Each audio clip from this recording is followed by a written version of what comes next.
નમસ્કાર, Gujarat weather update સાથે હું છું ભગવતી વિશાવડિયા।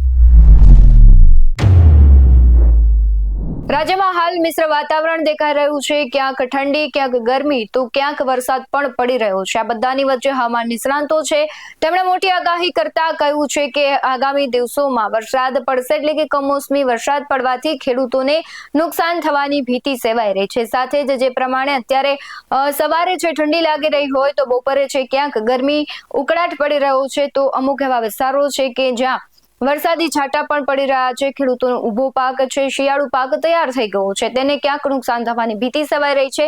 ત્યારે આગામી હજુ ઘણા દિવસ સુધી વાતાવરણમાં ખૂબ મોટો પલટો દેખાશે।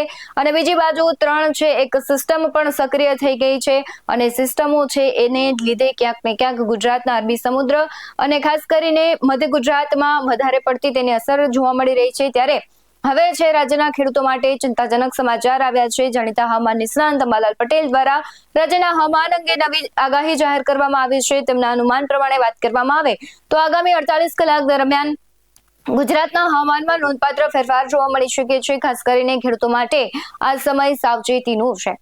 રાજ્યમાં થોડા દિવસો સુધી વાદળછાયું વાતાવરણ રહેવાની શક્યતા વર્તાઈ રહી છે। સાથોસાથ પવનની ગતિમાં વધારો થશે તો 22 ફેબ્રુઆરી આસપાસ હળવો પશ્ચિમી વિક્ષેપ સક્રિય થવાની શક્યતા દર્શાવવામાં આવી છે, જેના કારણે ઉત્તર ગુજરાતના કેટલાક વિસ્તારો છે ત્યાં હવામાન પલટાઈ શકે છે। સાબરકાંઠા, અરવલ્લી અને પંચમહાલ જેવા વિસ્તારોમાં વાદળછાયું વાતાવરણ છવાઈ શકે છે। કચ્છની વિસ્તારની વાત કરીએ તો કચ્છ વિસ્તારમાં પણ વાતાવરણ છે તે બદલાશે અને તેની અસર છે જોવા મળી શકે છે। પવનનું જોર પણ 2 દિવસ સુધી યથાવત રહેવાની શક્યતા વર્તાઈ રહી છે। બદલાતા હવામાનમાં લઘુત્તમ તાપમાનમાં થોડો ઘણો ઘટાડો નોંધાઈ શકે છે, જો કે ફેબ્રુઆરીના અંત ભાગથી ફરી ગરમીમાં વધારો થવાની શક્યતા છે। મધ્ય ગુજરાતમાં તાપમાન આશરે 38 ડિગ્રી સુધી પહોંચી શકે છે અને ઉત્તર ગુજરાત અને સૌરાષ્ટ્ર વિસ્તારમાં પણ ગરમીનું પ્રમાણ વધશે, જ્યારે દક્ષિણ ગુજરાતમાં મહત્તમ તાપમાન 30 ડિગ્રી આસપાસ રહી શકે છે। હવે માર્ચ મહિનાની વાત કરીએ તો માર્ચ મહિનામાં વાતાવરણ છે તે બદલાશે। 27 ફેબ્રુઆરીથી 3 માર્ચ દરમિયાન વધુ એક પશ્ચિમી વિક્ષેપ સક્રિય થવાની શક્યતા વ્યક્ત કરવામાં આવી છે। તેની અસર છે રાજ્યના વિવિધ વિસ્તારોમાં અનુભવાઈ શકે છે। 15 માર્ચ બાદ પણ હવામાનમાં ફરી એકવાર બદલાવ જોવા મળશે। હવામાન વિભાગના જણાવ્યા અનુસાર આગામી 9 રાજ્યોમાં વરસાદની આગાહી છે। ત્યારે વરસાદની ઉચ્ચ સંભાવના ધરાવતા 9 રાજ્યોમાં જમ્મુ અને કાશ્મીર, હિમાચલ પ્રદેશ, ઉત્તરાખંડ, તમિલનાડુ, કેરળ, અંદમાન અને નિકોબાર ટાપુઓ, છત્તીસગઢ, ઓડિશા અને કર્ણાટકનો સમાવેશ થાય છે। 22 અને 23 ફેબ્રુઆરી જમ્મુ અને કાશ્મીર અને હિમાચલ પ્રદેશમાં તો સાથોસાથ 22 થી 24 ફેબ્રુઆરી દરમિયાન ઉત્તરાખંડમાં હળવો વરસાદ અને હિમવર્ષા થવાની ધારણા છે। 23 અને 24 ફેબ્રુઆરીની વાત કરવામાં આવે તો છત્તીસગઢ અને ઓડિશામાં પણ વરસાદની શક્યતા છે।